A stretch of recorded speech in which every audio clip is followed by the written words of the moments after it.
একই দিনে নির্বাচন গণভোট সঠিক পদক্ষেপ বললেন হাফিজ উদ্দিন আহমদ। বিস্তারিত সংবাদ। কেন্দ্রীয় বিএনপির স্থায়ী কমিটির সদস্য, ভোলা ৩ আসনের লালমোহন তজুমুদ্দিন দলের মনোনীত প্রার্থী সংসদ সদস্য, অবসরপ্রাপ্ত মেজর হাফিজ উদ্দিন আহমদ বীর বিক্রম বলেছেন, গণভোটের জন্য আলাদা দিন নির্ধারণ করলে রাষ্ট্রীয় সম্পদের অপচয় হবে। অধিকাংশ রাজনৈতিক দল ও সাধারণ জনগণ মনে করে, একই দিনে জাতীয় নির্বাচন ও গণভোট অনুষ্ঠিত হলে দেশের সময় ও অর্থ উভয়ই সাশ্রয় হবে। রোববার বিকেলে ভোলার তজুমুদ্দিনের শশীগঞ্জ উত্তর বাজারে আয়োজিত গণসংবর্ধনা অনুষ্ঠান শেষে সাংবাদিকদের প্রশ্নের জবাবে গণভোট নিয়ে এ কথা বলেন হাফিজ উদ্দিন তজুমুদ্দিন। উপজেলা বিএনপি আয়োজিত এ গণসংবর্ধনা অনুষ্ঠানে কয়েক হাজার মানুষ উপস্থিত ছিলেন। একই দিনে নির্বাচন ও গণভোট প্রসঙ্গে হাফিজ উদ্দিন বলেন, এমনিতেই দেশের অর্থনৈতিক অবস্থা ভালো নয়। সামনের দিনগুলোতে বৈশ্বিক ও অভ্যন্তরীণ অর্থনৈতিক সংকটে দেশে আরও চাপ সৃষ্টি হতে পারে।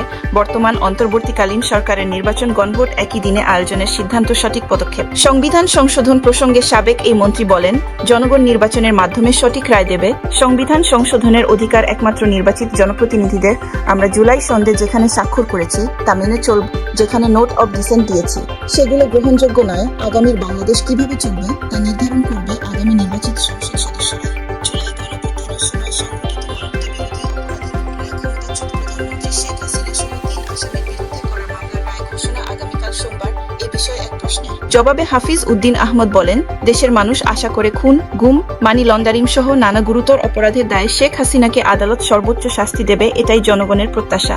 রোববার বিকেলে ভোলার তজুমুদ্দিনের শশীগঞ্জ উত্তর বাজারে আয়োজিত গণসংবর্ধনা অনুষ্ঠান শেষে সাংবাদিকদের প্রশ্নের জবাবে গণভোট নিয়ে এ কথা বলেন হাফিজ উদ্দিন তজুমুদ্দিন। উপজেলা বিএনপি আয়োজিত এ গণসংবর্ধনা অনুষ্ঠানে কয়েক হাজার মানুষ উপস্থিত ছিলেন। গণভোটের বিষয়ে অন্তর্বর্তীকালীন সরকারের ঘোষণাকে সঠিক উল্লেখ করে তিনি আরও বলেন, অধিকাংশ দল ও সাধারণ জনগণ মনে করেন গণভোটের জন্য আলাদা দিন ঠিক করলে রাষ্ট্রীয় অপচয় হবে।